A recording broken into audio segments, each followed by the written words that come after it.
Армысыздар, құрметті Қазспорт арнасы көрермендері, құрметті футбол жанкүйерлері, Ордабасы және Астана. Бұл Қазақстан кубогының жартылай финал ойыны. Әлембет Қазақстан кубогі, яғни жауап ойыны. Ордабасы стадионда өтеді. Жауап ойыны бірінші ойын десе 1-0 болған, Астана жеңген. Демек финалды ойынға Астана жақын тұр деген сөз. Үйдегі матчтарда дәл осы Қажымұқан Мұңайтпасов атындағы стадионда бұл жылы осы маусымда шымкенттік команда қалай ойнайтынын жанкүйерлер жақсы біледі. Дәл қазір Шымкентте күн райы керемет, нағыз футбол ойнайтын ауа райы.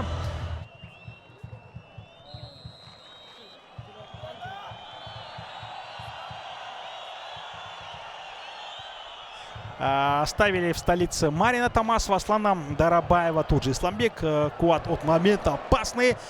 Дембо Дарбо пока на скамейке запасных, но как ужас сказал мой коллега от момент. Еще одна потенциально опасная атака, пробивает Шахбоза Умара прямо в руки Александру Зарус. Алаңның ортасында қателіктер өте көп. Екеуі де өте мықты футболшы, екеуі қайрат сапында ойнаған. Жақын бұрышқа соққы. Ауыр. Негізі осы Ауыр мен Бауыржан Исламхан бір-бірін керемет түсінісіп ойнайды. Екеуі де бразилиялық сияқты. Алаңда бір тіл табысып ойнау керемет. Көрмей, қарамай бір-біріне пас бере бер. Ойындарда байқағанымыз, түйгеніміз осы. Сол аяғына туырлап тепкен екен жақын бұрышқа. Александр Заруцкий қағып тастады допты. Астана мяч подбирает Дембо Дарбо, дрибблинг у него конек, поэтому просто нужно отдать мяч, открывается его товарищи. Тут же делает передачу Астана, и вот момент! Должен был забивать воспитанник Шымкентской школы футбола в своем родном городе и ворота родного клуба. Немножко точности не хватило, но в целом все грамотно сделали и Дарбо, и Астанов.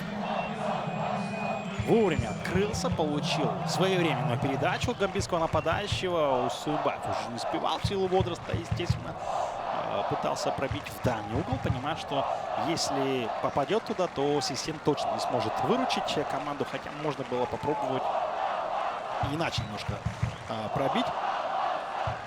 Аксуй все чаще выходит в стартовом составе. Ждем, когда Максим Федин восстановится, хотя он уже есть в заявке. Но до того, как получить свой вызов в сборную Казахстана, об этом Агиф говорил. Вот момент еще один. Александр Заруцкий выручает команду после неожиданного удара в исполнении кого-то из хозяев поля. Так вот, тот же Максим Федин должен был попасть в расширенный список сборной Казахстана. Его рассматривали. Футболист даже визу оформлял на выездные матчи против Сан-Марино и Северной Ирландии. Но получил травму, хотя хорош был на правом фланге. Это место теперь уже бразильца Дакруза Альваро. Но я думаю, что Максим без проблем попробует вернуть себе место в старте. Вновь нам показывают блестящий эпизод, когда Александр Заруцкий выручает свою команду. Вот почему этот голкипер не играет в стартовом составе, я просто не знаю.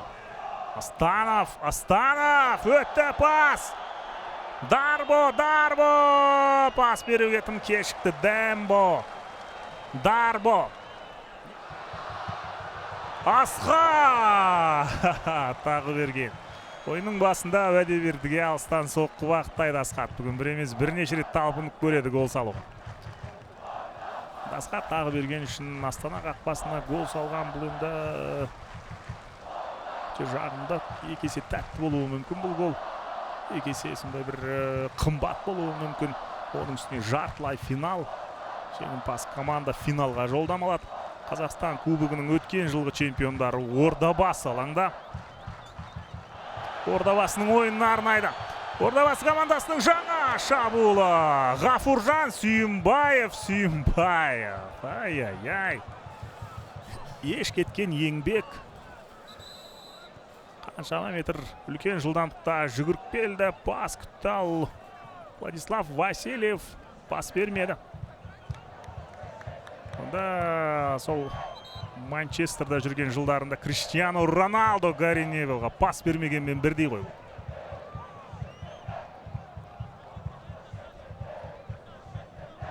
Алыстан жиі теуіп көруде. Ордабасы футболшылары мүмкін тапсырма солай болған шығар. Тулышпаев временами как взрывается, после этого вновь теряется. Ерланов на Асхата. Асхат закидывает.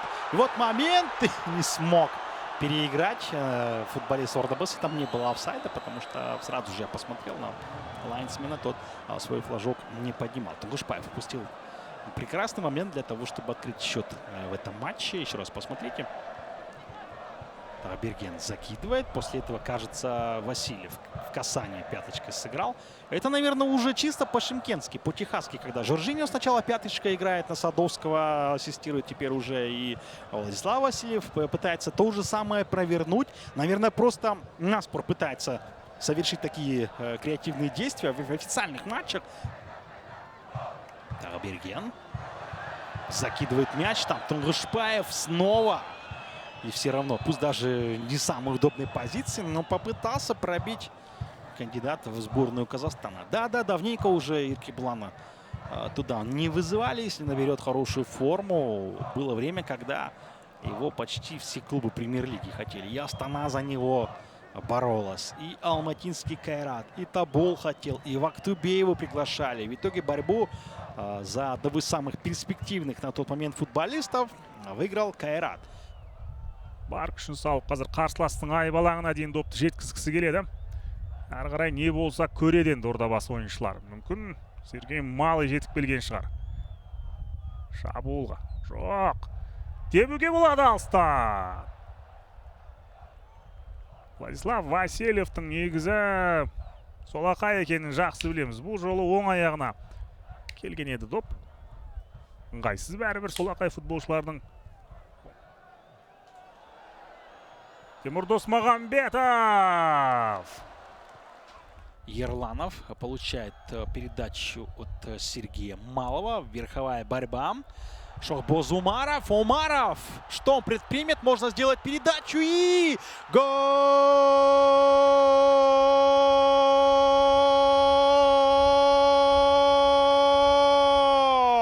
Шохбоз Умаров. Там вообще-то передача напрашивалась, но решил сам пробить, взять инициативу в собственные руки, то бишь ноги, и пробил.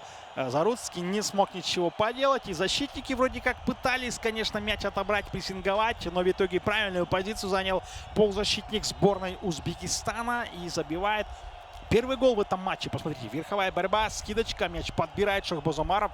Одним движением оставил неудел защитника Астаны.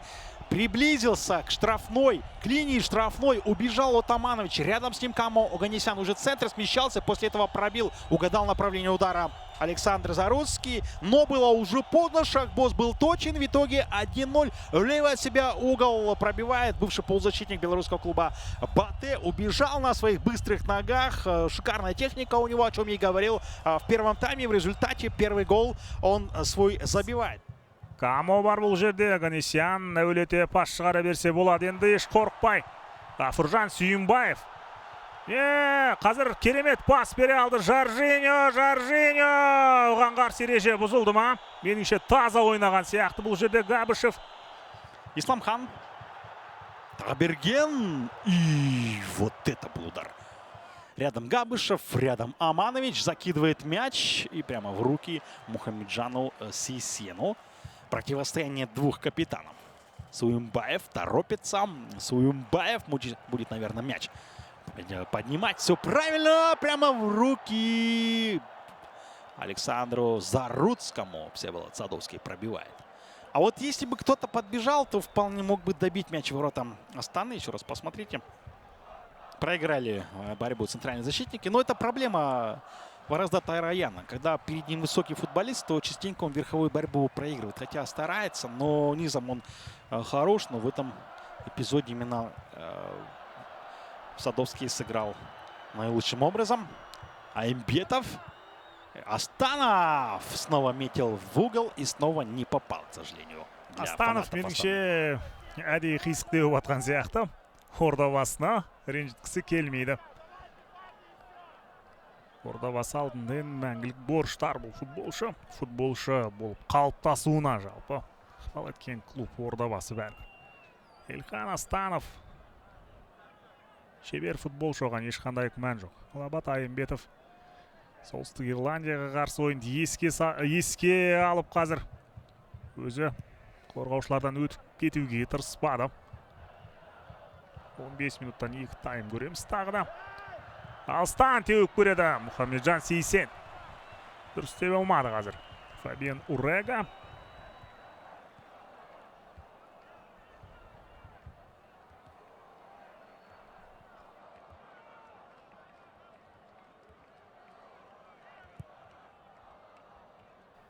Жаңа чемпионат бәрібір Қазақстан біріншілігіне әлі үйренісіп кете алмады Урега.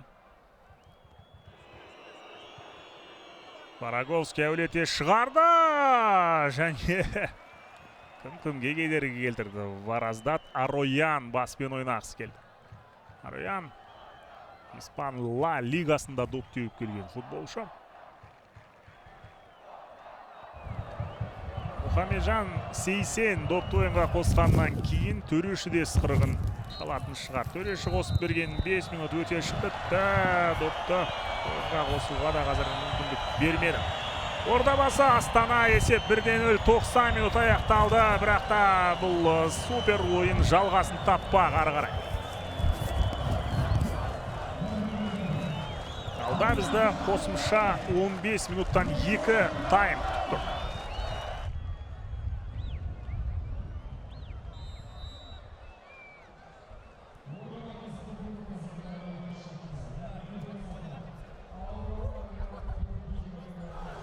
Гафуржан әдем өтіп кетті қазір. Васильев әлсіз соққы. Гафуржан Исламхан Асқат тағы бергенге пас. Асқат тепті. Жол жөнекей қорғаушыларға тиіп кеткен доп. Бұрыштама. Қосымша уақыттың бірінші таймында аяқталуға жақын Бауыржан Исламхан.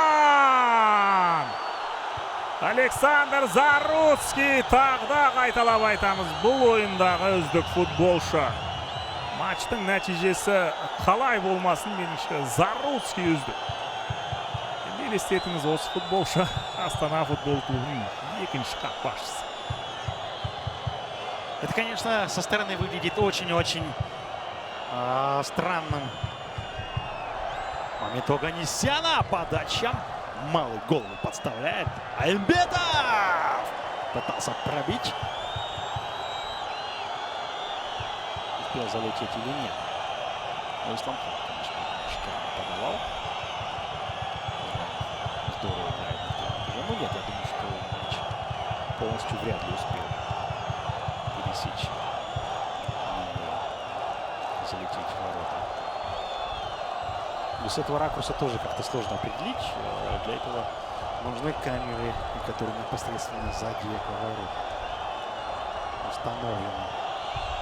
Опять же, качество съемки не позволяет определить, был там гол или нет. Это, конечно, настоящая проблема нашего футбола. То есть хочется разобраться, а вот не получается. Тексеру аяқталды. Және бұл гол! Есеп 2-0 Темірлан Ерланов. Қатарынан екінші ойын гол салуда. Бауыржан Исламхан бекерге өзі теппеген екен қазір бұрыштаман. Сұрап алды ғой Асқат тағы бергенен. Маған бер доп, мен қазір көтерем, біз гол саламыз деген болуы да мүмкін. Ордабасы финалға жақын тұр. Голдың авторы Темірлан Ерланов. Жаңбыр жауса да стадионнан кетпей отырған мыңдаған жанкүйер лайық деді осы голға. Тағы да көрейік, бұл ракурстан нақты айту қиын. Негізі қақпаның артында тұрған камера анық көрсетіп берген сияқты. Қайта көреміз бұл эпизодта. Әлі талай. Вот отсюда сложно разобрать, да? Әрине, міне осы ракурстан қазір анық көрінеді. Қараш. Ерлановтың соққысы. Міне. Да, наверное. Криштиану Роналдо Атлетико Мадрид қақпасына салған голға ұқсас, иә? Ян Облак. Осы бір жеңісті есеп сақтап қалуы тиіс. Мақсат айқын енді ары қарай. Гол салмаса да гол жібермеу керек. Абзал Бейсебековке сары қағаз көрсетілді және ай-яй-яй, қазір Владислав Васильев бұл. Дәрігерлердің көмегі керек. Басы жарылып кетті. Қызыл қағаз. Абзал Бейсебековке тікелей қызыл қағаз бұл.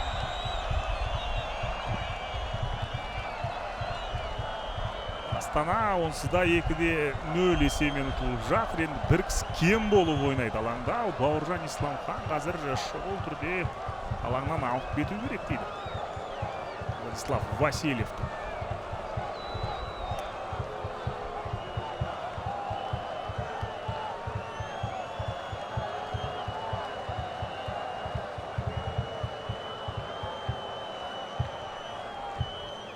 Өте жағымсыз сәт, әрине әдейі істеген жоқ.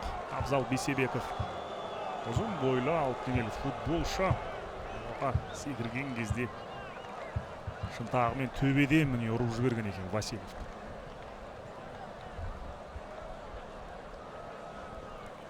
Владислав Васильев ары қарай ойынды жалғастыра алады ма? Жоқ па? Сәлден кейін білеміз. Жақсы, Асхат тағы берген допты тартып алды, сол аяқпен тепті спұрышқа. Сәл ғана қиыс кетті доп. Өте қауіпті тағы бір шабуылды көре алды. Шаршаған, шалдыққан Астана футболшылары Душан Йованчич.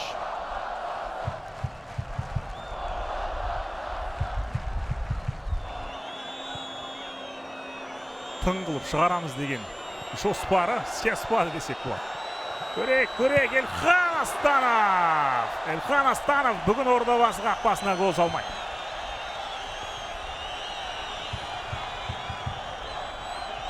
Жүз 20 минут ішінде қанша мүмкіндік болды Астанов? 5-6 мүмкіндік болдан. Штаймды қоса есептегенде.